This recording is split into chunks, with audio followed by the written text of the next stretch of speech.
વિદ્યાર્થી મિત્રો, once again હું હર્ષ ગઢવી આપ સૌનું સ્વાગત કરું છું ડીઆઈસીએસના યુટ્યુબ પ્લેટફોર્મ પર, જ્યાં એક નવતર પ્રયોગ સાથે વિદ્યાર્થીઓની સહાયતા માટે જે એક સંસ્થા તત્પર છે, એસટીઆઈ આવી રહી છે. સીસી ગ્રુપ બીની વાત કરો, ગ્રુપ એની વાત કરો, તો કયા કયા ક્ષણે કઈ કઈ જગ્યાએ ડીઆઈસીએસ તમને મદદ કરી શકશે, અને આમાં એક ક્વિક રિવિઝનની સિરીઝ જે લાવવા જઈ રહ્યા છે આપના માટે, જ્યાં એમસીક્યુ આપણે સોલ્વ કરીશું ભૂતકાળના સારા પ્રશ્નપત્રમાંથી. એટલે જીપીએસસી ક્લાસ 1-2 હોય, યુપીએસસી હોય, કે ભૂતકાળની એસટીઆઈ ડીવાયએસઓ કે વર્ગ 3ની સુપર ક્લાસ 3ની જે ભરતી કહેવાય છે, એમાં લીધેલા પ્રશ્નો, પૂછાયેલા પ્રશ્નો, જેમાંથી કન્સેપ્ચ્યુઅલ ક્વેશ્ચન અને મહદઅંશે જ્યાં ફેક્ટ્સની જરૂર છે એ ફેક્ટ્સવાળા ક્વેશ્ચનના એક ક્વેશ્ચન બેંક સાથે અમે ઉપસ્થિત છે, જ્યાં હરરોજ આપના સમક્ષ હાજર થઈશું 15-20 ક્વેશ્ચનથી, જેમાં મહત્વના અગત્યના જેટલા પણ ટોપિક છે એના રિવિઝન પણ થઈ જશે, એનું ક્વિક એક કન્સેપ્ટ ક્લેરિટી પણ આવી જશે, અને જીપીએસસી માટે કઈ રીતે કયો પ્રશ્ન પૂછાઈ શકે છે, જીપીએસસી કઈ રીતે પ્રશ્નને મહત્વ આપે છે, કયા ટોપિકને મહત્વ આપે છે, એ તમામ લઈને આવી રહ્યા છે. હું હર્ષ ગઢવી અને ડીઆઈસીએસની આ સંસ્થા, જ્યાં જીપીએસસીને ફાઉન્ડેશન બેચ માટે, જો આ સરકારી નોકરી આપનું એક સ્વપ્ન હોય તો એ સ્વપ્ન પૂરું કરવા માટે સૌથી ઉત્તમ જગ્યા ડીઆઈસીએસ, જ્યાં 16 સપ્ટેમ્બર 2024થી અમદાવાદમાં બ્રાન્ચ 5:30 થી 7:30 ઇવનિંગ બેચ, અને ગાંધીનગરમાં મોર્નિંગમાં. જો તમે આસપાસના હોવ કે તમે ગાંધીનગર કે અમદાવાદ સ્પેશિયલી ભણવા આવતા હોય અને સરકારી નોકરીનું આ સ્વપ્ન તમારું પૂરું કરવા માગતા હોય, તો આવો આજે જ આ નંબર પર ફોન કરો.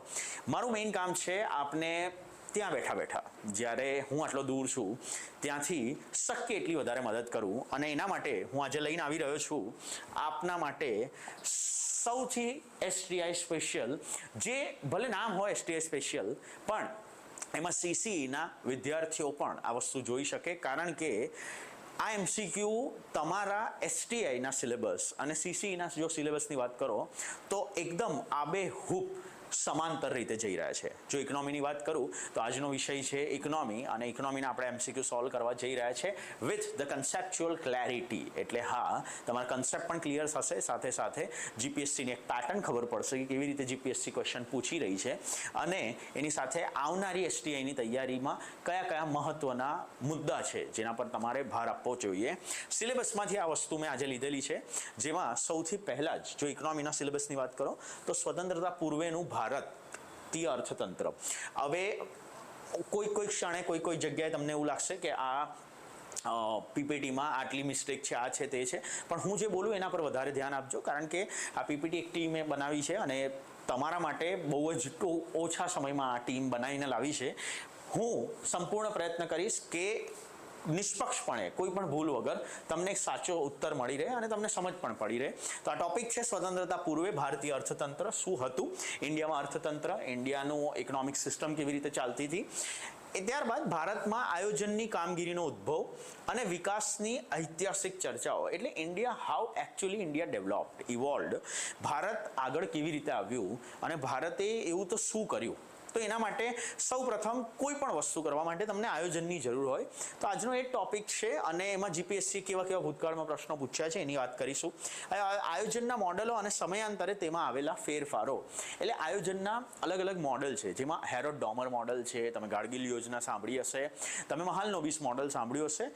ઘણે ખરે અંશે યુટ્યુબમાં બધા જ લોકો આ બધી વાત કરે છે, પણ હું તમને મોડલ પ્રત્યક્ષ રીતે ભણાવીશ કે મહાલનોબિસ મોડલ વાત શેની કરે, એ મોડલ શું છે, હેરોલ્ડ ડોમર મોડલ શું છે, એને મોડલ કેમ કહેવામાં આવે છે, અને એનો મેઇન આધાર શું છે. તો જ્યારે તમે મેઇન્સ પણ આપશો, એ પછી સીસી હોય કે એસટીઆઈની હોય, અને એમાં ઇકોનોમી જેવા વિષયની વાત કરીએ તો એમાં બહુ ઓછા અંશે લોકો પાસે જ્ઞાન રહેલું છે. જો તમારે કોમર્સ બેકગ્રાઉન્ડ ના હશો તો અવશ્ય તમને આવડતું હશે, પણ એના સિવાયના જે લોકો છે ઇકોનોમીથી દૂર ભાગતા હોય છે. અર્થવ્યવસ્થા આ સબ્જેક્ટ છે, અર્થતંત્ર કે અર્થશાસ્ત્ર નથી પૂછાતું. ભારતીય અર્થવ્યવસ્થા કેવી રીતે ચાલે છે એ સમજવાનું છે, અને સમજવા માટે હું મારા સૌથી પ્રામાણિક પ્રયત્ન કરીશ અને તમને સમજાવીશ કે economy is just like a cake walk. Economy is not difficult at all. એ કોઈ દિવસ એક અઘરો વિષય છે જ નહીં, ન હતો, પણ એ ટેકનિકલ છે. એ થોડો એવો જાર્ગનથી યુઝ કરે છે, એવા શબ્દો આવે છે જેનાથી તમે ડરી રહ્યા છો, ગભરાઈ રહ્યા છો, પણ અર્થશાસ્ત્ર આજે નહીં ને ક્યારેક સમજવું પડશે વિદ્યાર્થી મિત્રો. અને જો એક્ઝામ આપણા આંગણે આવીને ઊભી હોય તો એ આંગણામાં આપણે એનું સ્વાગત કરીશું આપણા જ્ઞાન થકી. તો સૌપ્રથમ શરૂઆત કરીએ ઇકોનોમીના એક ક્વેશ્ચનની. એનીબડી જે પણ વિદ્યાર્થીઓ અત્યારે મને જોઈ રહ્યા છે, કમેન્ટમાં મને આનો ઉત્તર આપી શકશો તમે? આપણે પહેલો ક્વેશ્ચન તરફ જઈ રહ્યા છે.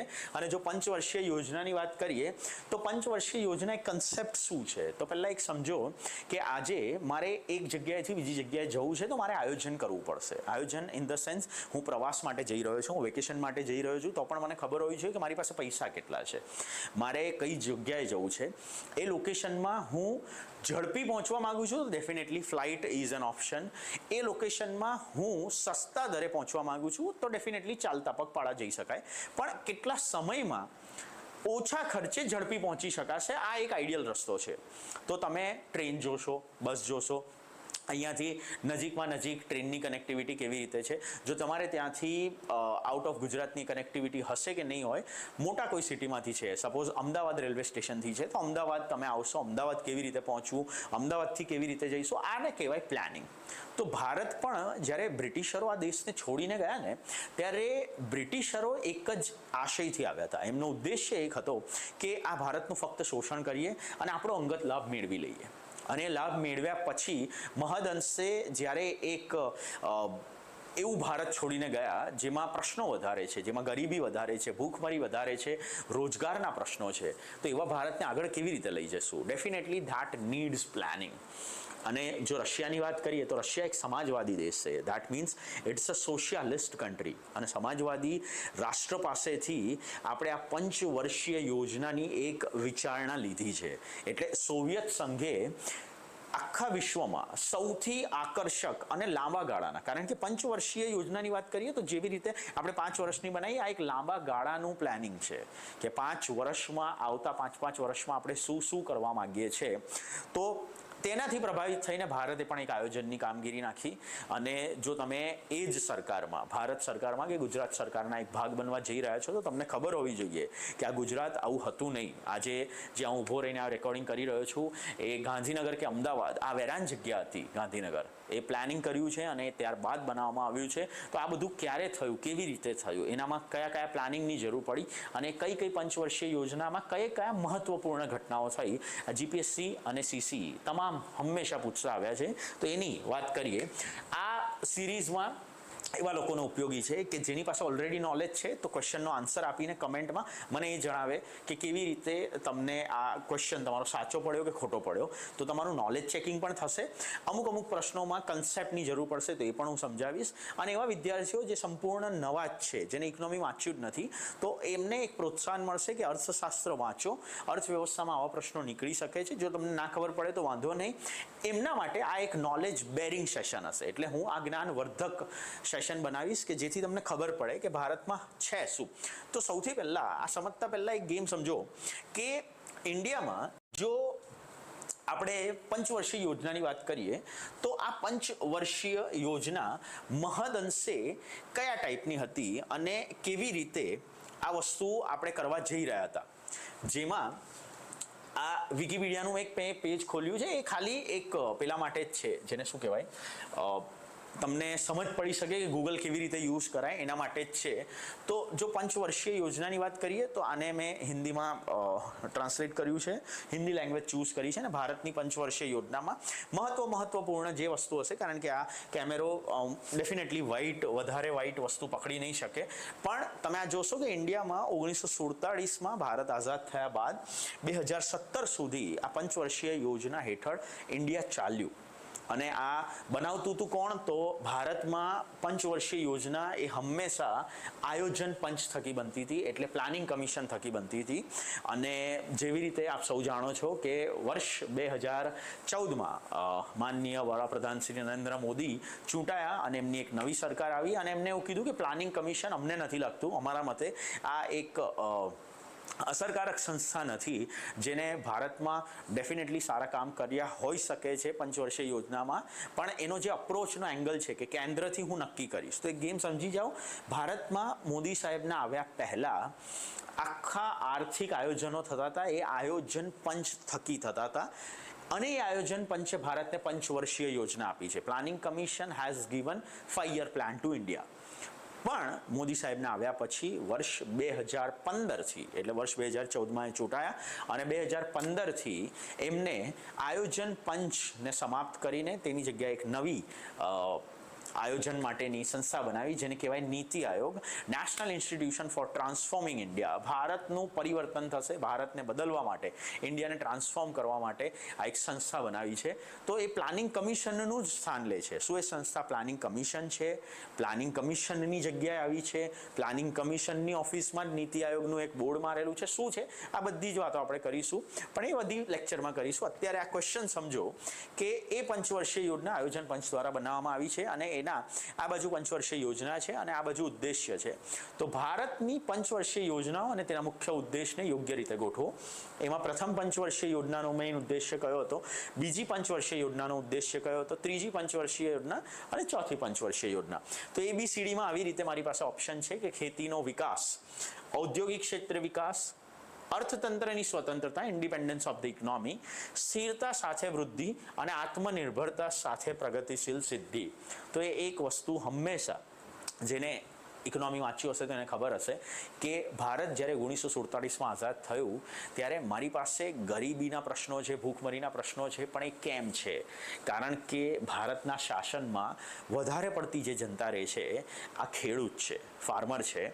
અને બીજું, ફાર્મના જેટલા પણ લોસ છે એ બ્રિટિશર હેઠળ ઘણા શોષણના રહ્યા કે અમે જ આમાંથી વધારે લગાન મેળવીશું, અમે તમારી પાસેથી કર મેળવીશું. એ પછી મહાલવારી હોય, રૈયતવારી હોય કે કાયમી જમાબંધી હોય. તો આ બધું શું હતું એ અર્થશાસ્ત્રમાં ઘણા ઊંડાણપૂર્વક અભ્યાસ આપણે કરીશું. પણ અત્યારે સમજો કે જ્યારે દેશ આઝાદ થયો છે અને આઝાદ દેશમાં એ દેશને આપણે આગળ લઈને જવાનો છે, તો આપણે કેવી રીતે લઈ જઈશું? આપણે પ્રથમ પંચવર્ષીય યોજનામાં સંપૂર્ણ ધ્યાન ખેતી તરફ કેન્દ્રિત કર્યું કે ખેતીને આગળ વધારો. શું કામ? કારણ કે મારા જે લોકો છે એની નિર્ભરતા ખેતી પર વધારે છે. એ સમયે કોઈ વ્યક્તિ શક્ય છે કે ફેક્ટરીમાં કામ કરતો હોય, કે શક્ય છે કે કોઈ જોબ કરતો હોય, કે શક્ય છે કે એનું હેર સલૂન હોય, એની એક વાળ કાપવાની દુકાન હોય, પણ એનો વિકાસ કરવો એ ગવર્મેન્ટની પ્રાયોરિટી નથી. ગવર્મેન્ટનો મુખ્ય ઉદ્દેશ્ય પંચવર્ષીય યોજનામાં, એટલે એ પંચવર્ષીય યોજનામાં 5 વર્ષ દરમિયાન ઘણા ખરા કાર્યો થયા, પણ એ કાર્યોમાં વધુ પડતું ધ્યાન એ 5 વર્ષનો મેઇન ઉદ્દેશ્ય શું હતો? મુખ્ય ઉદ્દેશ્ય એમનો હતો કે ખેતીનો વિકાસ થવો જોઈએ. તો પ્રથમ પંચવર્ષીય યોજનામાં આ સમજ પડી શકે ખેતીનો એક વિકાસ છે. ત્રીજી અને ચોથીની સ્ટોરી પાછી, પણ જો આપણે પહેલી અને બીજી પણ તમે ઇઝીલી સોલ્વ કરી શકો ને, તો અહીંયા આ ક્વેશ્ચનના ઓપ્શન ઘણા ઇઝી આપ્યા છે અને ઇઝી ઓપ્શન તમે આરામથી સોલ્વ કરી જ શકશો જો તમે ધ્યાન આપશો. તો અહીંયા એમને એઝ ઇટ ઇઝ ગોઠવ્યું છે, કારણ કે પ્રથમ પંચવર્ષીય યોજનામાં ખેતીનો વિકાસ આવશે, બીજી પંચવર્ષીય યોજનામાં શું આવશે? તો જેને વાંચ્યું છે એ જાણે છે કે બીજી પંચવર્ષીય યોજનામાં ઔદ્યોગિક ક્ષેત્રે વિકાસ કરવો એ મારો મેઇન ગોલ હતો. એટલે ઔદ્યોગિક ક્ષેત્રે વિકાસ શું છે? ઉદ્યોગો આગળ લઈ જવા. અને ઉદ્યોગ કેવી રીતે આગળ જશે? ઉદ્યોગમાં એક નવી વિચારધારા લાવો, ભારતમાં નવા પ્લાન્ટ સ્થાપો, ઔદ્યોગિકરણ કરો અને ભારતને નવી ફેક્ટરીઝ આપો, ઔદ્યોગિક ઉત્પાદન વધારો. શું કામ? કારણ કે મારે ખેતી પણ આગળ લઈ જવી છે. તો આપણે કહી તો દીધું ખેતી, પણ ખેતી આગળ લઈ જવા માટે શક્ય છે કે મને ટ્રેક્ટરની જરૂર પડે, શક્ય છે મને રાસાયણિક ખાતરની જરૂર પડે, શક્ય છે કે મને સારા બિયારણની જરૂર પડે, શક્ય છે મને હળની જરૂર પડે, શક્ય છે કે મને મહદઅંશે વીજળીની જરૂર પડે, સિંચાઈ માટે પાઇપની જરૂર પડે. તો આ બધા જે ઓજાર છે, જે સાધનો છે, જે ખેતી માટે એક મદદરૂપ તરીકે કાર્ય કરે છે, એ કોણ આપશે? એ હંમેશા આપશે ઉદ્યોગો. અને ભારતમાં પાયારૂપી ઉદ્યોગો હતા જ નહીં, જેને કહેવાય મેઇન કોર ઇન્ડસ્ટ્રીઝ. એક બેઝિક ઇન્ડસ્ટ્રીનું સ્ટ્રક્ચર હતું જ નહીં. તો બીજી પંચવર્ષીય યોજનામાં સરકારે સીધું ધ્યાન કેન્દ્રિત કર્યું છે ઔદ્યોગિક વિકાસ. જો આ બંને તમને સમજ પડી ગઈ તો ત્રીજી અને ચોથી બહુ જ આસાનીથી ખબર પડી શકે. ત્રીજી પંચવર્ષીય યોજનાનો મેઇન ઉદ્દેશ્ય હતો અર્થતંત્રની સ્વતંત્રતા અને ચોથી પંચવર્ષીય યોજનાનો પણ મેઇન ઉદ્દેશ્ય હતો સ્થિરતા સાથે વૃદ્ધિ અને આત્મનિર્ભરતા સાથે પ્રગતિશીલ સિદ્ધિ. જો 1 અને 2 આવડે ને તો અહીંયા આ ઓપ્શન તમે ઇઝીલી એલિમિનેટ કરી શકશો. તો આમાં ઓપ્શન 4 સીધું જ છે. 1માં એ આવશે, 2માં બી આવશે, 3માં સી, 4માં D. Option D is the right answer. મને કોનો સાચો પડ્યો? ત્યારબાદ ફટાફટ જો સેકન્ડ ક્વેશ્ચન પર જઈએ તો આ એક એવો પ્રશ્ન છે કે જે તમને જો આવડે છે તો તમને આવડે છે, એટલે આ એ સૌથી બેઝિક જેને કહેવાય એકદમ ફેક્ચ્યુઅલ ક્વેશ્ચન છે. અને ફેક્ચ્યુઅલ ક્વેશ્ચન જીપીએસસી ભૂતકાળમાં પૂછી ચૂકી છે, એટલે આ જેને ખબર છે એ નીચે કમેન્ટ કરે કે ગાંધીયન પ્લાન, ગાંધીવાદી વિચારધારાના આધારે બન્યો હતો. ગાંધીયન પ્લાન કોને તૈયાર કર્યો હતો? તો ગાંધીયન પ્લાન છે એટલે ગાંધીવાદી વિચારધારા પર બન્યો છે. શું મહાત્મા ગાંધીએ કર્યો છે, જયપ્રકાશ નારાયણે કર્યો છે, જવાહરલાલ નહેરુએ કર્યો છે કે શ્રીમન નારાયણે કર્યો છે? અહીંયા વધુ પડતા લોકો જો એમને ટલ્લા મારવાની ઘણી આદત હશે તો મહાત્મા ગાંધી લખશે, બાકી જવાહરલાલ નહેરુ પણ લખી શકે છે. પણ જેને વાંચ્યું હશે એને ખબર છે કે આ ગાંધીયન પ્લાન એ શ્રીમન નારાયણ દ્વારા બનાવવામાં આવ્યો હતો. તદ્દન ફેક્ચ્યુઅલ ક્વેશ્ચન છે, તો તમને ના આવડ્યો હોય તો વાંધો નહીં, પણ ઇકોનોમીમાં આ ફેક્ટ્સ વાંચવા પડશે, કારણ કે જીપીએસસી હોય કે સીસી આવા ફેક્ટ્સ આધારિત પ્રશ્નો પૂછે છે.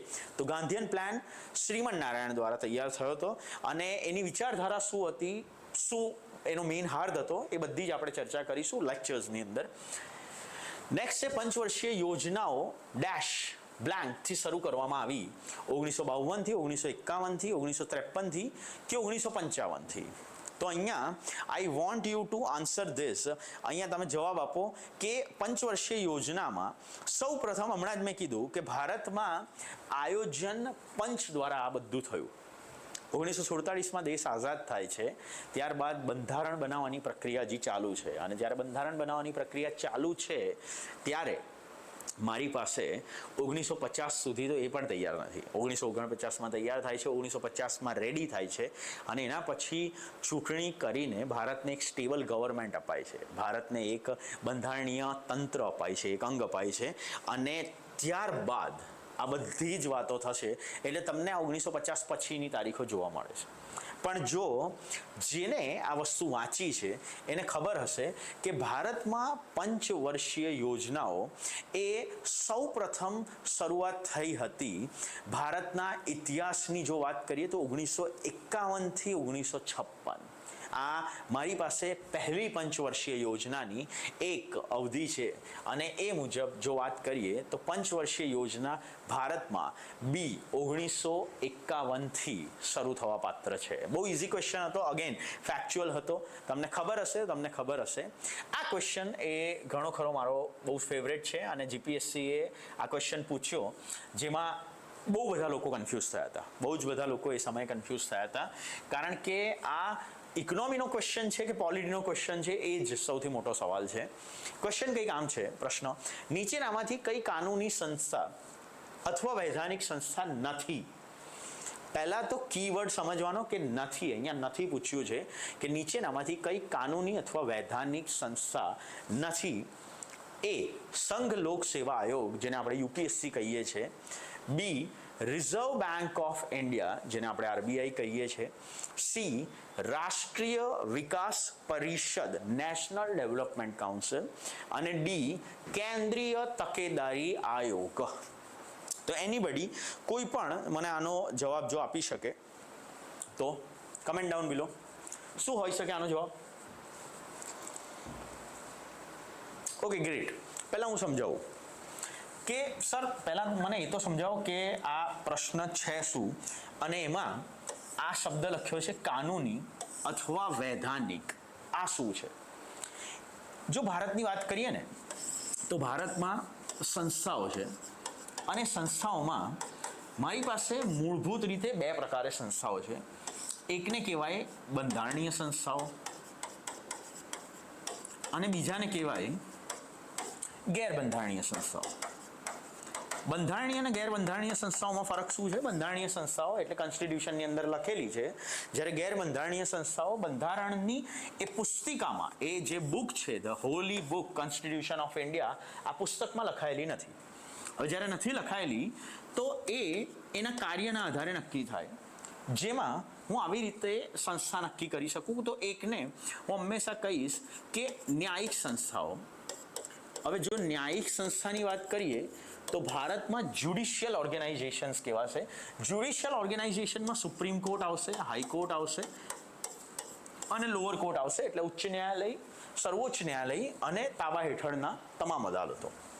પણ ન્યાયિક સંસ્થા આ ગણાશે તો ભારતમાં આ ગેરબંધારણીય સંસ્થામાં કઈ ગણી? શું કામ ગેરબંધારણીય? કારણ કે જ્યારે તમે વાત કરશો સર્વોચ્ચ ન્યાયાલયની, ઉચ્ચ ન્યાયાલયની, તો ભારતીય બંધારણમાં ભાગ 5 અને ભાગ 6 એમનો ઉલ્લેખ છે. ઉલ્લેખ બુકની અંદર છે, તો આ એક બંધારણીય સંસ્થા છે. તો અહીંયા કઈ આવશે? અહીંયા આવશે અર્ધન્યાયિક સંસ્થાઓ. અર્ધન્યાયિક સંસ્થાઓ, that means what? અર્ધન્યાયિક સંસ્થા, that means quasi judicial bodies.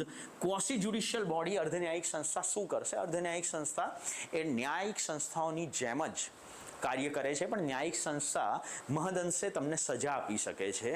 અર્ધન્યાયિક સંસ્થાનો વધારે પડતો મદાર રહે છે દંડ આપવામાં.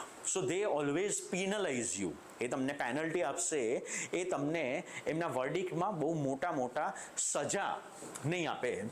તો આ એક ફરક છે.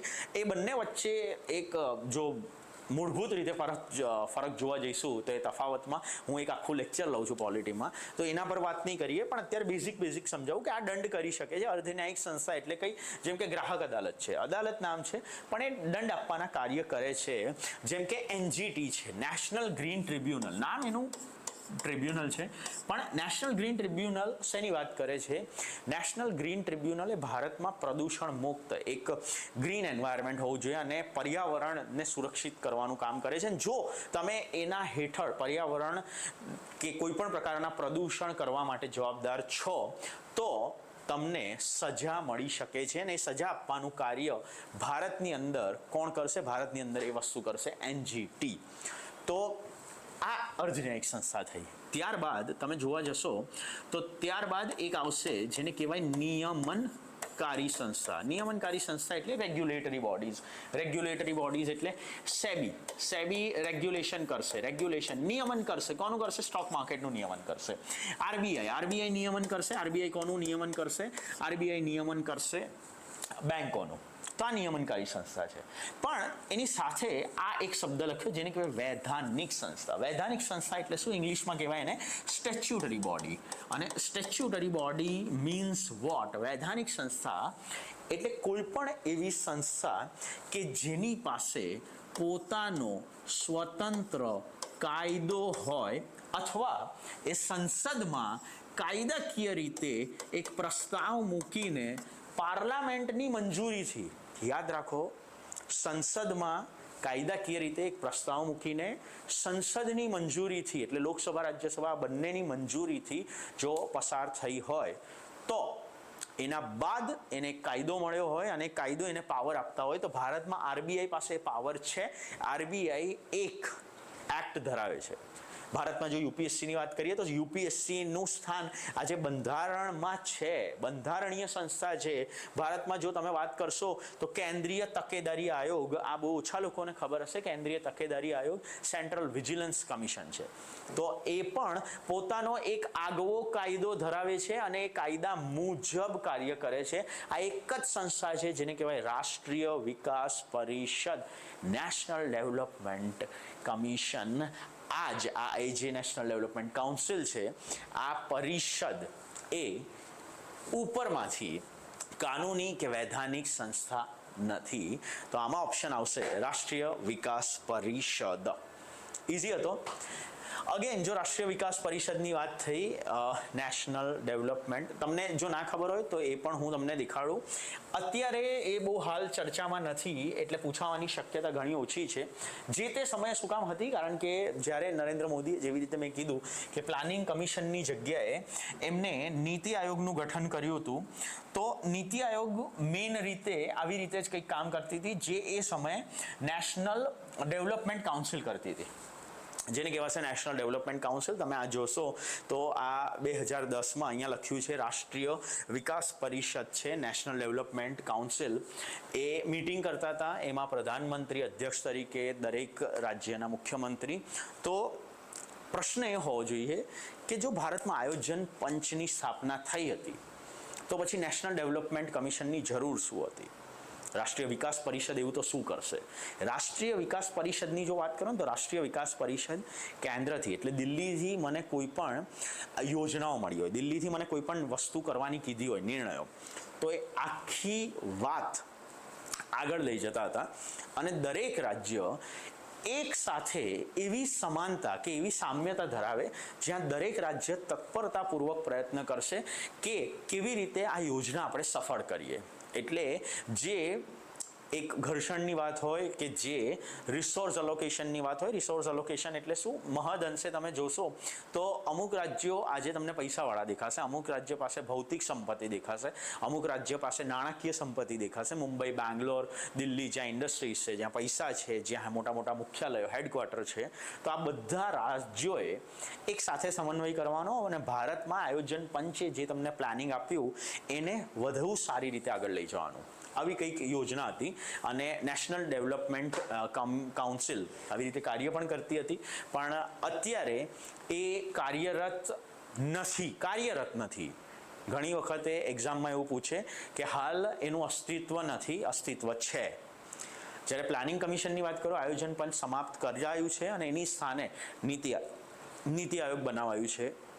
પણ એનડીસી માટે મોદી સાહેબે અલગથી કોઈ પણ ચુકાદો નથી આપ્યો, ના પરમિશન માંગી છે, ના કોઈ નિર્ણય લીધો છે. તો એનડીસી હજી પણ છે, પણ કાર્યરત નથી. બસ આટલો એક હતો. અને જો એક એનડીસીની વાત કરો તો હમણાં આપણે આયોજન પંચની વાત કરી અને આયોજન પંચે પોતાનો પહેલો, કારણ કે જો આ સ્ટોરીમાં તમે જોશો તો મેં તમને એ જ કીધું કે આનો મુખ્ય કાર્ય શું છે. આયોજન પંચ દ્વારા બહાર પડાયેલા કોઈ પણ આયોજનો રાજ્યો વચ્ચે સમાંતર રીતે સારી રીતે લાગે અને એના લક્ષ્યાંક પૂરા થાય, એટલે એના ગોલ અચીવ થાય, એના માટેનું મેઇન કાર્ય હતું. તો એ ગોલ કેવી રીતે અચીવ થશે? અને જો 1951થી મારી પાસે એક પંચવર્ષીય યોજના ચાલુ થઈ, તો એનડીસીની સ્થાપના કયા વર્ષમાં થઈ હોઈ શકે છે? તો એક ટ્રિકી ક્વેશ્ચન હતો જેમાં લોકો 1951 લખે. 47 ડેફિનેટલી નહોતું, 50 ડેફિનેટલી નહોતું, પણ રાઈટ આન્સર ઇઝ 1952. 1952 એક રાઈટ આન્સર છે. શું કામ? કારણ કે એ ઘર્ષણ પહેલી પંચવર્ષીય યોજનાઓ લગાડાઈ ત્યારે જ જોવા મળ્યું અને એનડીસી એને બહુ જ સારી રીતે એ ઘર્ષણ હટાવાયું અને દરેક રાજ્યોના મુખ્યમંત્રી વચ્ચે કેવી રીતે વ્યવસ્થિતપણે એ સામ્યતા વપરાશે કે સધાશે એના પ્રયત્નો થયા. આ ક્વેશ્ચન છે મોસ્ટ ટ્રિકી ક્વેશ્ચન અને બહુ જ ઓછા ઇકોનોમીના શિક્ષકો આ તમને કહી શકશે. અને એમાં ખાસ કરીને આ શબ્દ આયાત અવેજીકરણ, ઇમ્પોર્ટ રિઝર્વ, આ ઇમ્પોર્ટ રિઝર્વ શું છે અને એ અવેજીકરણ શબ્દ કહેવાય કોને? તો પહેલાં તો ક્વેશ્ચન પર ભાર મૂકો અને જો કોઈ એવા જ્ઞાની હોય જેને ઇકોનોમી વાંચ્યું છે તો please answer me in the comments કે આ શું છે. ભારતમાં આયાત અવેજીકરણ માટે અનુકૂળ વાતાવરણ ક્યાર પછી શરૂ થયું? ઓપ્શન્સ છે: એ દ્વિતીય પંચવર્ષીય યોજનાઓ પછી, બી તૃતીય પંચવર્ષીય યોજના પછી, સી ચોથી પંચવર્ષીય યોજના પછી, કે ડી ઉપરના પૈકી એક પણ નહીં. ટેલ મી ધી ઓપ્શન્સ અને મને આન્સર કહો કે આ ક્યારે થયું. તો સૌથી પહેલાં જેને નથી ખબર એને સમજાવી દઉં કે આયાત અવેજીકરણ આ શબ્દ એટલે શું કહેવા માંગે છે. આયાત અવેજીકરણ ધેટ મીન્સ ઇન્ડિયામાં કોઈ પણ ક્ષણે ઇમ્પોર્ટ બહુ થઈ રહ્યા છે. ઇમ્પોર્ટ મીન્સ આયાત અને નિકાસ મીન્સ એક્સપોર્ટ. હું ભારતમાંથી બનાવેલી વસ્તુ બહારના રાષ્ટ્રમાં મોકલું છું અને બહારના રાષ્ટ્રમાંથી બનાવેલી વસ્તુ ઇન્ડિયામાં ઇમ્પોર્ટ કરું છું, આયાત કરું છું. હવે ઇન્ડિયા સંપૂર્ણ પ્રયત્ન કરશે, એટલે ભારત એક સંપૂર્ણ પ્રયત્ન કરશે કે જેથી બહારથી આવતી વસ્તુઓ ઓછી મંગાવી પડે. શું કામ ઓછી મંગાવી પડે? કારણ કે જો નરેન્દ્ર સાહેબ મોદીની વાત કરો કે આરબીઆઈની વાત કરો ને તો એમની પાસે એક મશીન પડ્યું છે નોટ છાપવાનું. એ ઇન્ડિયન ગવર્મેન્ટ માટે એક કાગળ છે. કાગળ અહીંયાથી નાખશે, ત્યાંથી પ્રિન્ટ થઈને નોટો નીકળશે. એ નોટ ડેફિનેટલી એક લિમિટમાં છાપી શકાય, પણ કદાચ જરૂર પડે તો છાપેલી નોટ પાછી પણ લઈ શકે, નવી છાપવાની જરૂર પડે તો નવી પણ છાપી શકે, બહુ જ બધું કરી શકે. પણ શું તમને લાગે છે કે ભારત સરકાર આ જ વસ્તુ બ્રિટિશ પાઉન્ડ સાથે કરી શકે? Sterling pound. શું આપણે ડોલર છાપી શકીએ છીએ? શું આપણે યુરો કશેથી માગી શકીએ છીએ? શું આપણે દિરહામ પાછળથી આમ પેપર નાખીશું છપાશે? ના. તો જ્યારે પણ ઇમ્પોર્ટ થાય ને વસ્તુઓ ત્યારે એના જે તે ભાવ એમની કરન્સીમાં ચૂકવાય અને કરન્સી આપણી પાસે છે નહીં. તો આપણો સૌથી પહેલો પ્રયત્ન એ જ હતો કે આપણે ઇમ્પોર્ટ ઘટાડવા. શું કામ? કારણ કે ભારત 1947થી 1991 સુધી મહદઅંશે બંધ અર્થતંત્ર, એક ક્લોઝડ ઇકોનોમી તરીકે કાર્ય કરે છે. ક્લોઝડ ઇકોનોમી એટલે શું? એક સોસાયટીમાં હું રહું છું જ્યાં 20 ઘર છે અને કોઈ પણ ઘર સાથે મારા કોઈ વસ્તુની લે વેચના સંબંધ નથી. જેમ કે હોય ને, મહિલા મંડળ બહુ વધારે ઉત્સુક હોય ને, આજે જો ઘરે પિઝા બનાવ્યા તો બાજુવાળાને આપીશું પિઝા, જો પાણીપુરી બનાવી તો એ આપણને આપશે, આપણે ઢોકળા બનાવ્યા તો આપણે બી એને ઢોકળા આપીશું. તો આ એક સંબંધ ચાલ્યો રહે છે. પણ આપણે એક એવું ઘર છે જે 20 ઘરમાં આપણો સંબંધ કોઈ ઘર જોડે નથી.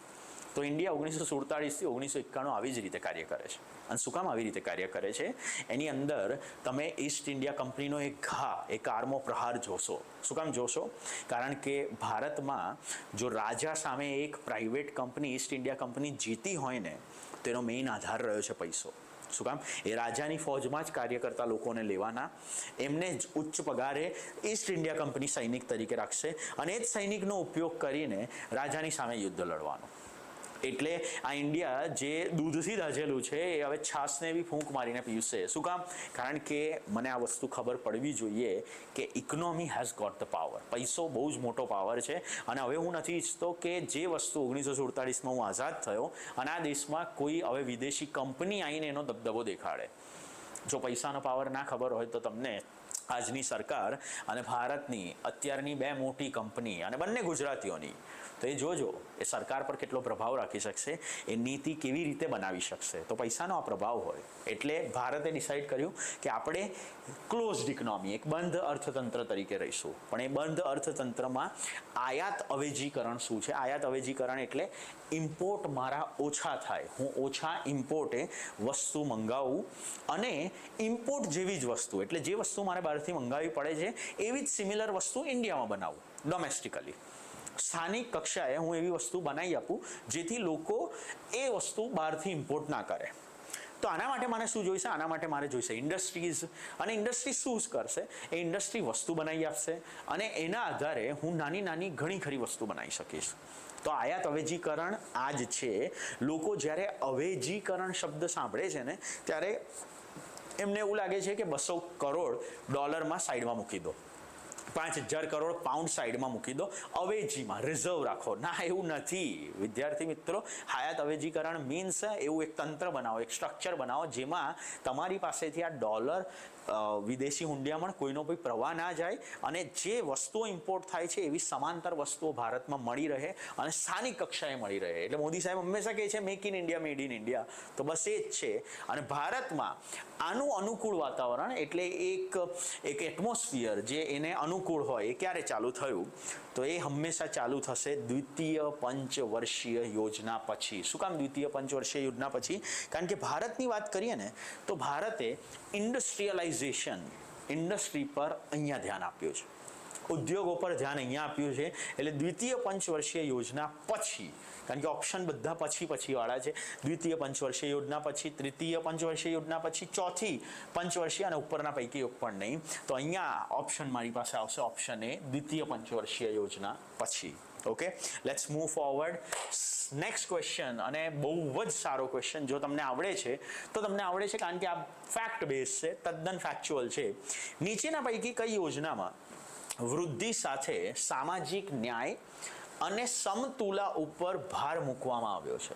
વૃદ્ધિ સાથે સામાજિક ન્યાય અને સમતુલા ઉપર ભાર મૂકવામાં આવ્યો છે. ઓપ્શન્સ છે 7મી યોજના, 8મી યોજના, 9મી યોજના કે 10મી યોજના. કોઈ પણ વિદ્યાર્થી કમેન્ટ કરે અને કમેન્ટમાં મને જણાવે કે આનો સાચો જવાબ શું હોઈ શકે. એનીબડી, ABCD કઈ હોઈ શકે? પ્રશ્ન એક વખત પાછો કહું, નીચેના પૈકી કઈ યોજનામાં વૃદ્ધિ સાથે સામાજિક ન્યાય અને સમતુલા ઉપર ભાર મૂકવામાં આવ્યો છે? તો આપણે એક વિકિપીડિયામાં પેજ ખોલીને બેઠા હતા અને જો એ પેજની વાત કરીએ તો એ પેજમાં પંચવર્ષીય યોજના આપણે ખોલી હતી અને એ પંચવર્ષીય યોજનામાં હું તમને એક્ઝેક્ટ આ વર્ડ દેખાડું અને આવા ક્યાંથી ક્વેશ્ચન બને છે. જો તમે કોઈ સારી પુસ્તક લેશો તો એ પુસ્તકમાં પણ હશે, પણ એવા ક્વેશ્ચન અહીંયા બને છે. અને આ પંચવર્ષીય યોજના જો તમે જોશો તો આ મહદઅંશે કંઈક દેખાશે. 9મી પંચવર્ષીય યોજના, 9th 5 યર પ્લાન 1997થી વર્ષ 2002 અને તમે વાજપેયી સરકારના ઉદ્દેશ્ય વાંચશો તો અહીંયા એક ઉદ્દેશ્ય વંચાશે અને અહીંયા તમે જોશો કે 9મી પંચવર્ષીય યોજનાનો મુખ્ય ઉદ્દેશ્ય ઐતિહાસિક અસમાનતાઓ. ઐતિહાસિક અસમાનતા એટલે શું? ઐતિહાસિક અસમાનતા એટલે સપોઝ કોઈ વ્યક્તિના દાદા ગરીબ હોય તો એના ફાધર પર એ ગરીબીની ઇફેક્ટ આવશે. આજે એના ફાધર ગરીબી હોય તો આજે એ વિદ્યાર્થી શક્ય છે કે ગાંધીનગરમાં આવીને કે અમદાવાદમાં આવીને જીપીએસસીના ક્લાસ કરવા માગે છે, પણ એ વિચારશે કે શું આ ફી મને પોસાશે? ના પોસાય તો ચિંતા ના કરતા, જીપીએસસીમાં આ સંપૂર્ણ મદદ ડીઆઈસીએસ કરી રહ્યું છે અને એમાં મારો મહદઅંશે થોડો ફાળો છે. હું એક એન્ડમાં તમને કૂપન કોડ આપીશ અને એ જો કોડ તમે યુઝ કરશો, જે કોડ છે હર્ષ20 કોડ યુઝ કરશો તમને બહુ આકર્ષક ડિસ્કાઉન્ટ મળશે અને તમારી જે ફી અત્યારે છે એ માં બહુ જ મોટા પ્રમાણમાં તમને ડિસ્કાઉન્ટ મળશે. તો એ શું કામ કરવી જોઈએ એનો પણ તમને કહીશ, પણ અહીંયા ઉદ્દેશ્ય જો કે 9મી પંચવર્ષીય યોજનાનો મુખ્ય ઉદ્દેશ ऐतिहासिक असमानताओं दूर करना और देश में आर्थिक विकास को बढ़ाना था. અને અહીંયા આગળ તમે આ જ ક્વેશ્ચન અહીંયા આગળ તમે જોશો તો આ એ જ કહે છે કે નીચેના પૈકી કઈ યોજનામાં વૃદ્ધિ સાથે સામાજિક ન્યાય અને સમતુલા ઉપર ભાર મૂકવામાં આવે છે? તો સામાજિક ન્યાય ક્યાં છે? તો આ જ્યારે એ जनसंख्या नियंत्रण करશે, गरीबीમાં ઓછી કરશે, गरीब के लिए भोजन पानी અને कृषि मामले में आत्मनिर्भरता का विकास करना, तो આ બધો સામાજિક ન્યાય થયો. શું કેમ સામાજિક ન્યાય? કારણ કે આર્થિક ન્યાય એ હંમેશા પૈસાથી થાય છે, પણ જ્યારે હું એ જ પંચવર્ષીય યોજનામાં આ એક સેન્ટેન્સ લખું છું કે अनुसूचित जाति, अनुसूचित जनजाति और अन्य पिछड़े वर्ग जैसे सामाजिक रूप से वंचित वर्गों को सशक्त बनाना, એટલે આ એક સામાજિક ન્યાય થયો. તો જો આ ક્વેશ્ચન તમે બહુ જ વ્યવસ્થિત રીતે વાંચ્યો હોત તો તમને ખબર પડી ગઈ હોત કે સામાજિક ન્યાય અને સમતુલાની વાત કરે તો option C is the right option here. C જવાબ આમાં સાચો છે. 9મી પંચવર્ષીય યોજના આનો ઉત્તર છે. Next once again facts. જો ફેક્ટની વાત કરો તો તમને આ બહુ જ ઇઝીલી આવડી જાય એવો પ્રશ્ન છે. ભારતીયો દ્વારા, પણ અહીંયા કેચ એ જ હતો કે ભારતીયો દ્વારા. વિદ્યાર્થીઓ ઉતાવળમાં ઘણી વખત વાંચી જાય છે અને ખોટો ઓપ્શન સિલેક્ટ કરે છે. એવું નથી કરવાનું. ભારતીયો દ્વારા 1881માં મર્યાદિત જવાબદારીવાળી પ્રથમ બેંક કઈ હતી? તો બહુ જ જો તમે બેંકનું ચેપ્ટર વાંચ્યું હશે તો તમને ખબર હશે. તદ્દન ફેક્ટ છે. ભારતીયો દ્વારા 1881માં મર્યાદિત જવાબદારીવાળી બેંક હતી જેને કહેવાતી હતી એ સમયમાં ऊद बैंक, જે અવધ માટે વપરાતો શબ્દ હતો. Awadh commercial bank, Oudh commercial bank is the answer. બહુ ઇઝી છે. ફેક્ટ જો તમને ખબર હશે તો આવડશે, નહીં તો નહીં આવડે. વન્સ અગેન આ એક સ્ટોરી છે. જો તમે આનો ઓર્ડર સમજશો તો એ પણ તમને આ ક્વેશ્ચન પણ આવડશે. Anybody if you want to attempt please give me the answer કે નીચે દર્શાવેલ પંચવર્ષીય યોજનાના સંદર્ભમાં કયો વિકલ્પ સાચો નથી? આ કીવર્ડ એન્ડમાં આવે છે અને એ છે નથી.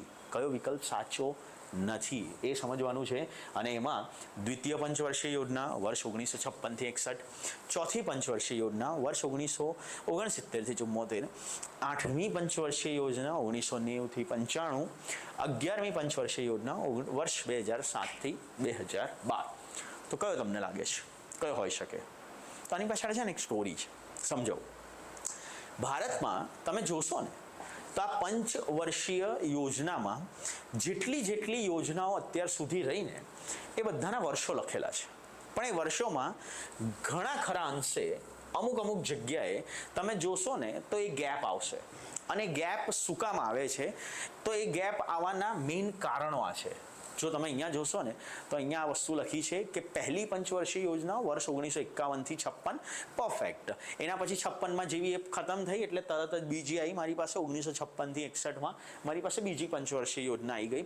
એવી જેવી બીજી ખતમ થઈ એટલે ત્રીજી પંચવર્ષીય યોજના વર્ષ 1961થી 66માં મારી પાસે થર્ડ 5 યર પ્લાન છે, ત્રીજી પંચવર્ષીય યોજના. પણ અહીંયા આગળ એક ગેમ છે. અને શું કામ છે? કારણ કે આ વર્ષ જ્યારે જોશો ને 61થી 66 તો આ વર્ષ દરમિયાન ભારત યુદ્ધમાં છે. ભારત ચાઇના સાથે યુદ્ધ કરે છે, ભારત 65માં પાકિસ્તાન સાથે યુદ્ધ કરે છે, અને યુદ્ધના કારણે હવે મારા જે યોજનાઓ જે મોડલ પર ચાલતી હતી એ બધા જ પડી ભાંગ્યા છે. અને અહીંયા પ્લાનિંગમાં મેં રજા લઈ લીધી છે, એટલે આને કહેવાય પ્લાન હોલિડેઝ, યોજના અવકાશ. હોલિડેઝ મેં રજા લઈ લીધી છે. અત્યારે કોઈ જ પ્લાનિંગ નહીં થાય, કારણ કે પહેલાં તો યુદ્ધમાંથી બહાર આવીશું. એ ખર્ચો જે થયો છે એ ખર્ચો, કારણ કે જ્યારે અસ્તિત્વની લડાઈ હોય ને ત્યારે ડેવલપમેન્ટ ના વિચારાય, સૌ પ્રથમ અસ્તિત્વ વિચારાય. આજે જો તમે નદીમાં પડી ગયા હશો ને તમને સ્વિમિંગ નહીં આવડતું હોય ને, તો તમે પહેલો પ્રયત્ન એ કરશો કે આજે જીવિત કેવી રીતે રહીએ. હું એક સિટીમાં રહું છું જ્યાં ગુજરાતમાં અત્યારે બહુ જ સૌથી વધારે પૂર આવ્યું. તો એ પૂરમાં મારો પહેલો સવાલ એ હતો કે અસ્તિત્વ કેવી રીતે ટકાવી રાખવું. હા, મેન્સની એક્ઝામ છે, પણ એ સમયે એવો વિચાર નહોતો આવતો કે મેન્સ આપીએ, શું આપીએ, કેવી રીતે લખીશું. બસ એ જ છે. અસ્તિત્વની લડાઈમાં જ્યારે તમારી સામે યુદ્ધ હોય ને, એટલે પહેલાં બધો પૈસો ત્યાં ડાયવર્ટ કરવાનો, અને હવે જે ડાયવર્ટ થઈ ગયો છે અને જૂની યોજનાઓ પૂરી નથી થઈ, તો એ સમયે નવી યોજનાઓ નહીં બનાવીએ, પહેલાં જૂનું પૂરું કરીશું. એટલે યોજના અવકાશ લીધો 1966થી 1969, 69. ત્યારબાદ ચોથી પંચવર્ષીય યોજના મારી પાસે આવશે, 4th 5-year પ્લાન 1969થી 1974. ત્યારબાદ મારી પાસે 5મી પંચવર્ષીય યોજના છે 1974થી 78. હવે આ પણ 78નો સમય શું કામ છે? કારણ કે એ મેડમ ઇન્દિરા ગાંધી અને એ સમયે જે પોલિટિકલ ડ્રામા થયો હતો ભારતમાં, જે બહુ જ લાંબી સ્ટોરી છે. એ પોલિટીમાં હું ઘણી વખત ભણાવું બી છું. મોરારજી દેસાઈ શું હતા, ઇન્દિરા ગાંધી વચ્ચે શું થાય, જનતા પાર્ટીએ સરકારમાં શું કર્યું હતું. તો એ પ્લાન આખો કેન્સલ કરીને રોલિંગ પ્લાન આવશે 1978થી 1980, અને એ ત્યારબાદ એમની પણ સરકાર નહીં ટકે. એટલે છઠ્ઠી પંચવર્ષીય યોજના 1980થી 85. એટલે જો કોઈ વિદ્યાર્થી આવી રીતે 1951થી પછી 5-5 વર્ષનો હિસાબ કરવા જશે ને, તો એ સેટ નહીં થાય. વચ્ચે આ પ્રોબ્લેમ્સ આવ્યા હતા. એક તમારી પાસે યોજના અવકાશ છે, એના પછી રોલિંગ પ્લાન છે. રોલિંગ પ્લાન એટલે જેવી રીતે બોલ ગગડાવો એવી રીતે બસ રોલ કરતા રહેવાનું, બાકી કંઈ વધારે આપણે એફર્ટ નહીં લઈએ. ત્યારબાદ છઠ્ઠી પંચવર્ષીય યોજના આવશે 1980થી 1985. ત્યારબાદ 7મી આવશે, કારણ કે એક સ્ટેબલ ગવર્મેન્ટ છે, તો 1985થી 1990. પણ હવે સ્કેમ અહીંયા છે. 1990 બાદ ભારતમાં સૌથી વધારે ઇસ્યુ થયા, અને જે ઇસ્યુ શેના હતા? જે ઇસ્યુને કહેવાય બેલેન્સ ઓફ પેમેન્ટના ઇસ્યુ. બેલેન્સ ઓફ પેમેન્ટના ઇસ્યુ એટલે શું? બેલેન્સ ઓફ પેમેન્ટ એટલે ભારત પાસે તમે જોશો ને તો ડોલર નથી, વિદેશી હુંડિયામણ 0. અને એ જો વિદેશી હુંડિયામણની વાત કરીએ તો ઇન્ડિયામાં ફોરેક્સમાં ભારતનું રેન્કિંગ તદ્દન પાછળ. ભારત પાસે ફોરેન એક્સચેન્જ, ફોરેક્સ કહેવાય, ફોરેન રિઝર્વ છે નહીં. એટલે જ્યારે હું ક્લાસમાં ભણાવતો હોય ને, એટલે વિદ્યાર્થી કહે સર એનાથી ફરક શું પડશે? એનાથી ફરક એ પડશે કે આપણે જે ખરી વસ્તુ બહારથી ઇમ્પોર્ટ કરતા હોય એ હવે નહીં કરી શકીએ, આપણી પાસે પૈસા નથી. તો વિદ્યાર્થી મને એવું કહે છે કે સર નહીં કરીએ, શું ફરક પડે છે? ફરક પડશે પેટ્રોલ, ડીઝલ, ક્રૂડ, જે આપણે આયાત અવેજીકરણમાં ભણ્યા કે જે વસ્તુ બહારથી ઇમ્પોર્ટ કરીએ છીએ એ ભારતમાં બનાવવાની. પણ ક્રૂડ જે નીચેથી જ મળે છે, પેટાળમાં મળે છે. અને મિડલ ઈસ્ટની જો વાત કરીએ તો સાઉદી અરેબિયા પાસે છે, ઈરાન પાસે છે, ઈરાક પાસે છે, ત્યાંથી આપણે ઇમ્પોર્ટ કરીએ છીએ. અને એ લોકો ગાંધીજીવાળી નોટ નથી સ્વીકારતા. એ લોકો માગે છે ડોલર, એ લોકો માગે છે વિદેશી કરન્સીઝ, અને આપણી પાસે છે નહીં અને નથી. એટલે ભારતની સ્ટોરીમાં એમને ના પાડી દીધી કે હવે તમને નહીં આપીએ. ઇન્ડિયા પાસે ભૂતકાળમાં બી આ પ્રશ્નો ઊભા થયા હતા, અને ભૂતકાળમાં આપણે વારંવાર લોન લીધી હતી, અને IMF પાસે જઈને પણ આપણે કહેતા હતા કે અમને મદદ કરી નાખો થોડા સમય માટે, જ્યારે પૈસા આવશે ત્યારે પાછા ચૂકવી લઈશું. પણ વારંવાર જ્યારે લોન લેવા જતા હતા, અને એ આપણને કહીશ કે તમારામાં કંઈક તો પ્રોબ્લેમ છે, ડોલર કેમ કમાતા નથી? તો યાદ કરો, મેં લેક્ચરની શરૂઆતમાં કીધું હતું ભારત એક બંધ અર્થતંત્ર છે. બંધ અર્થતંત્રમાં મારા સંબંધ નથી આજુબાજુમાં, એટલે હું ના તો કોઈ વસ્તુ આપું છું, ના એમની કઈ વસ્તુ લઉં છું. હવે જ્યારે આ બધું નથી તો મારી પાસે કમાવાના સાધન ઓછા છે, પણ ક્રૂડ તો મારે મંગાવવું જ પડે છે, કારણ કે દેશમાં અર્થતંત્ર ચલાવવાનું છે. ત્યારે વિદ્યાર્થીએ બહુ હાસ્યાસ્પદ રીતે કીધું કે સર શું ફરક પડે છે? સાયકલ પર ફરીશું, ચાલતા ફરીશું. અરે તમે ચાલતા ફરી શકશો, તમે સાયકલ પર ફરી શકશો, પણ ભારતની અંદર મેડિસિન્સ કેવી રીતે જશે, દૂધ કેવી રીતે જશે, વસ્તુઓ કેવી રીતે પહોંચશે? શું મશીનરી ખભે ઉંચકીને લઈ જશો? ના. તો એના માટે તમને જોઈશે ટ્રક, જોઈશે તમને રસ્તા, જોઈશે ટ્રેન જોઈશે. અને એના માટે ઇન્ડિયાએ એ સમયે ડિસાઈડ કર્યું કે આપણે અત્યારે આર્થિક સુધારા કરીએ તો એ આર્થિક સુધારાને આપણે કહીએ છીએ એલપીજી, લિબરલાઇઝેશન, પ્રાઇવેટાઇઝેશન, ગ્લોબલાઇઝેશન. ઉદારીકરણ, ખાનગીકરણ, વૈશ્વિકરણના સુધારા થયા અને બૂમ 1991 થી 1990 બાદ ભારત એક ખુલ્લું અર્થતંત્ર બને છે, જ્યાં અત્યાર સુધી બંધ હતું, એ ક્લોઝડ હતું. Now India is an open economy. અને આ બધું થાય છે 1991ના 1990 બાદના આ એલપીજી સુધારાથી. એટલે આ ઓપ્શન જે તમને દેખાય છે 8મી પંચવર્ષીય યોજના 1990 થી 95. ક્વેશ્ચન હતો નીચે દર્શાવેલ પંચવર્ષીય યોજનાના સંદર્ભમાં કયો વિકલ્પ સાચો નથી? તો હિયર ઇઝ ધી આન્સર. 8મી પંચવર્ષીય યોજનાનો આ વિકલ્પ સાચો નથી. નેક્સ્ટ બહુ જ ઇઝી ક્વેશ્ચન હતો. જો તમને સ્ટોરી ખબર હશે તો ખબર હશે. નેક્સ્ટ આ વન્સ અગેન ફેક્ચ્યુઅલ ક્વેશ્ચન છે કે ભિલાઈ, દુર્ગાપુર અને રાઉરકેલા સ્ટીલ પ્લાન્ટની કઈ પંચવર્ષીય યોજના દરમિયાન સ્થાપના થઈ હતી? ભિલાઈ, દુર્ગાપુર અને રાઉરકેલા પ્લાન્ટની. જો તમને ખબર હશે તો ભારત ઉદ્યોગ માટે વધારે પડતું સિરિયસ ક્યારે થયું હતું? ઉદ્યોગ માટે ઇન્ડિયા સિરિયસ થયું હતું બીજી પંચવર્ષીય યોજનાથી. અને જો આ બીજી પંચવર્ષીય યોજનાનું પેજ જોશો તો ત્યાં વિકિપીડિયામાં આ વસ્તુ લખી છે કે ભિલાઈ, દુર્ગાપુર और राउरकेला में हाइड्रो इलेक्ट्रिक पावर प्रोजेक्ट. ઘણી વખત જીપીએસસી આ વસ્તુ એવી રીતે પણ પૂછી છે કે કયા રાષ્ટ્રોએ, કયા દેશોએ મદદ કરી છે. તો એ સમયે ભિલાઈ, દુર્ગાપુર અને રાઉરકેલા સ્ટીલ પ્લાન્ટની વાત કરે તો બી ઇઝ ધી ઓપ્શન. આનો બહુ જ સિમ્પલ જવાબ છે. બીજી પંચવર્ષીય યોજનામાં તેની સ્થાપના થઈ હતી. નેક્સ્ટ, સ્વાતંત્ર્ય બાદ ભારતમાં પ્લાનિંગ કમિશનની રચના ક્યારે કરવામાં આવી હતી?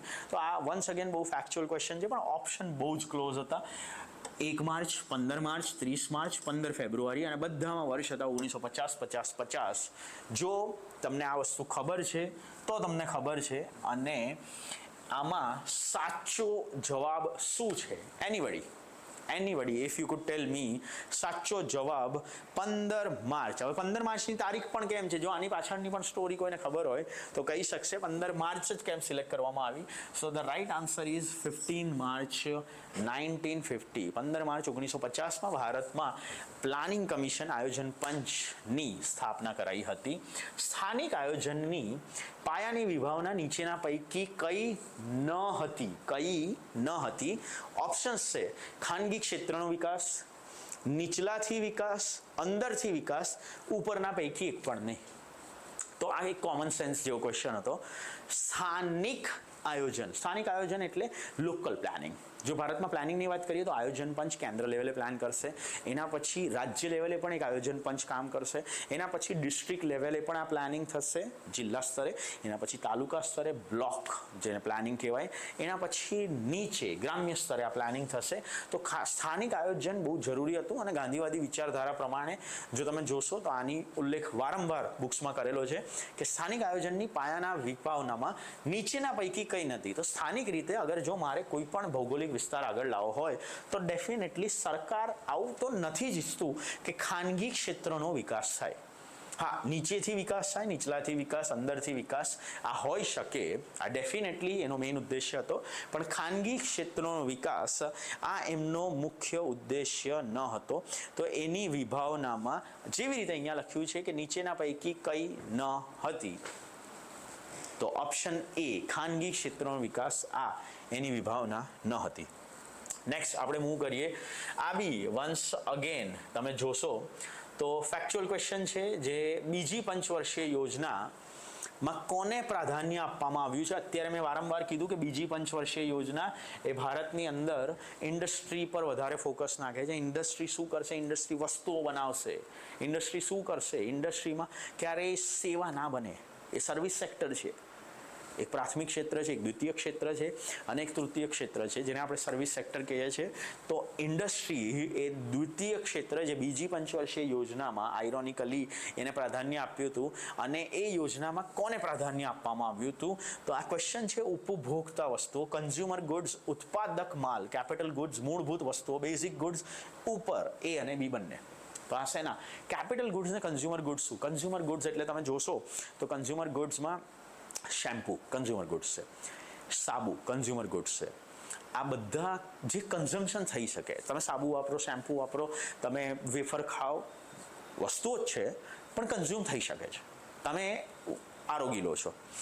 કેપિટલ ગુડ્સ શું છે? કેપિટલ ગુડ્સ મારો પંખો છે, તમે ઉપયોગમાં લઈ શકો છો, ખાઈ નથી જતા. કમ્પ્યુટર છે કેપિટલ ગુડ્સ, કાર છે કેપિટલ ગુડ્સ.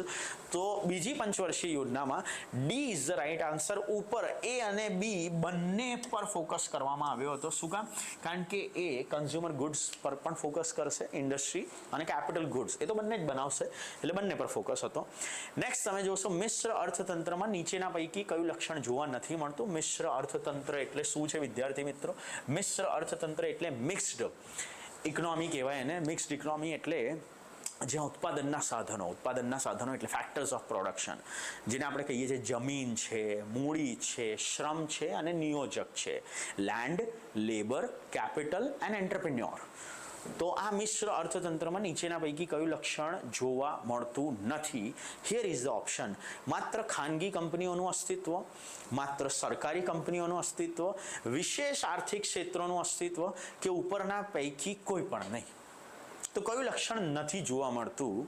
તો માત્ર ખાનગી કંપનીઓનું અસ્તિત્વ ડેફિનેટલી નથી જોવા મળતું. માત્ર સરકારી કંપનીનું અસ્તિત્વ એ બી નથી જોવા મળતું.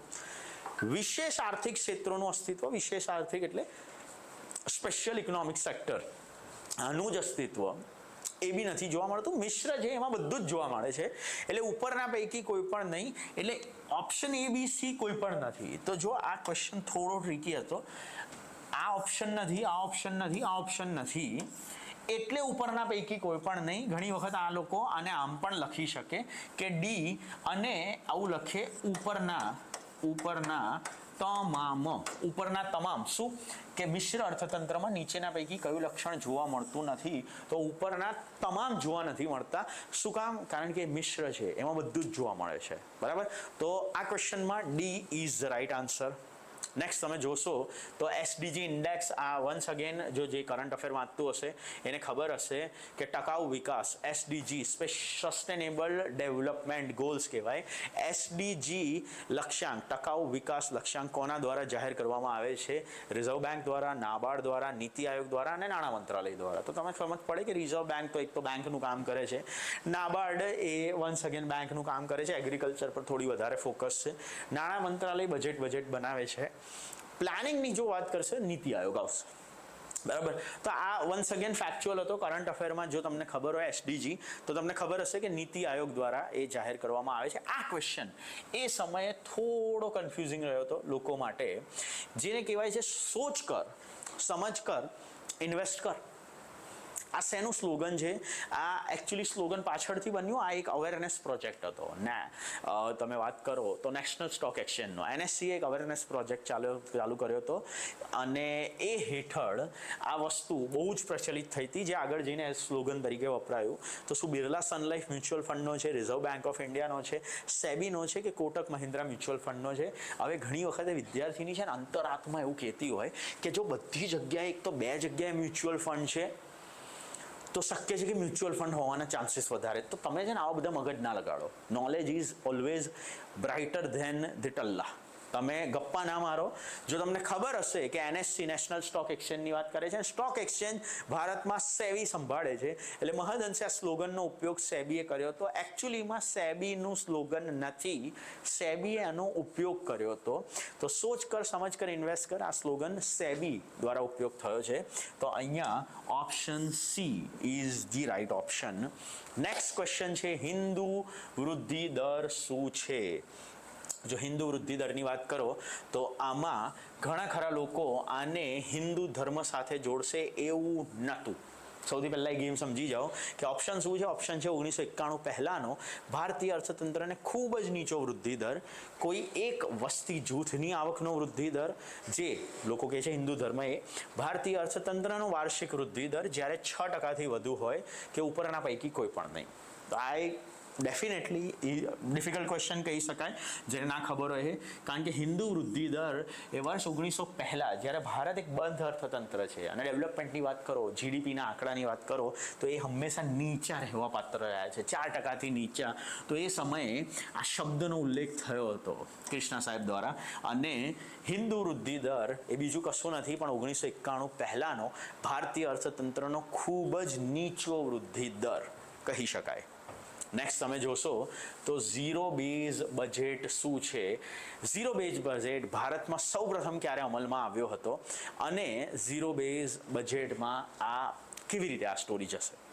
તો ઝીરો બેઝ બજેટ સમજાવવામાં થોડી ઘણી સમય જશે, પણ આ આગળના જે પણ પ્રશ્નો છે એ આપણે પછી કરીશું. શું કામ? કારણ કે એ 2-3 જગ્યાએ મારી પાસે કન્સેપ્ટ માર્ક્સ છે અને એ કન્સેપ્ટ તમને ખબર હોવી જોઈએ. વન્સ અગેન નેક્સ્ટ લેક્ચરમાં હું પાછો આવીશ અને આ સિરીઝ હવે નિરંતર ચાલશે અને આ નિરંતર ચાલતી સિરીઝમાં હું બનતા પ્રયત્ન કરીશ કે કન્સેપ્ટવાળા એવા પ્રશ્નો લઉં કે જે જીપીએસસીએ હાલ પૂછ્યા હશે એટલે તમને એ જીપીએસસીનો ઓર્ડર ખબર પડશે, એની માનસિકતા ખબર પડશે કે આવા પ્રશ્નો પણ પૂછી શકે. જ્યાં કરંટ અફેરમાંથી પણ આ લોકો ક્વેશ્ચન કાઢે છે, ફેક્ટ્સ બહુ બધા કાઢે છે, ફેક્ટ્સની અંદર કન્સેપ્ટ ઘણા ખરા કાઢે છે. આ તો ટોપિક જ ફેક્ટવાળો છે, આયોજનની વાત કરીએ, જો પ્લાનિંગની વાત કરીએ તો. પણ આગળ તો આનાથી વધારે કન્સેપ્ચ્યુઅલ ક્વેશ્ચન આવશે. આમાં બીજો 1-2 કાઢી શકે. ઝીરો બેઝની વાત કરો તો ઝીરો બેઝડ એ પ્રાઇવેટ ઓર્ગેનાઇઝેશનમાં વધારે સારું ચાલતું બજેટ છે, યુએસમાં સારું ચાલતું બજેટ છે, ઇન્ડિયામાં બહુ વધારે ફેમસ નથી. પણ ભારતે ઇન્ડિયન ગવર્મેન્ટ આને એપ્લિકેશન કરી છે. એ શું છે? જો તમને ખબર હોય તો કમેન્ટ ડાઉન બિલો, ના ખબર હોય તો નેક્સ્ટ લેક્ચરમાં હું તો આવીશ જ. અને જો તમે જીપીએસસીની તૈયારી કરવા માંગતા હોય, તમે એસટીઆઈ પણ બનવા માંગતા હોય કે કોઈ પણ પ્રકારે સરકારી નોકરી એ તમારું સ્વપ્ન હોય તો આવો ડીઆઈસીએસમાં, અને ડીઆઈસીએસમાં આપણે સાથે મળીને તૈયારી કરીએ. અને જો તમે ના કરી શકો, જો તમે ત્યાંથી મૂવ નથી કરી શકતા તો ઓનલાઈન પણ આપણે અવેલેબલ છે. તમે આપેલા નંબર ઉપર ફોન કરી શકો છો. ડીઆઈસીએસમાં 16 સપ્ટેમ્બરથી નવી બેચ ચાલુ થવા જઈ રહી છે અને જો એમાં તમે છે જ સરકારી નોકરીઓની ભરતીની એક ભરમાર આવી રહી છે અને ભરતીમાં જો તમે તૈયારી કરવા માંગતા હોય તો આજે જ જોડાઓ. અને જો તમારી આ બધી તૈયારી થઈ ગઈ છે તો મોસ્ટ વેલકમ. આ યુટ્યુબ સેશનમાં તો આપણે આ બધા જ પ્રશ્નો સ્ટેપ બાય સ્ટેપ રોજ 15 થી 20 લઈને દરેક વિષયના સોલ્વ કરીશું. Bye bye, C yeah, have a nice day guys.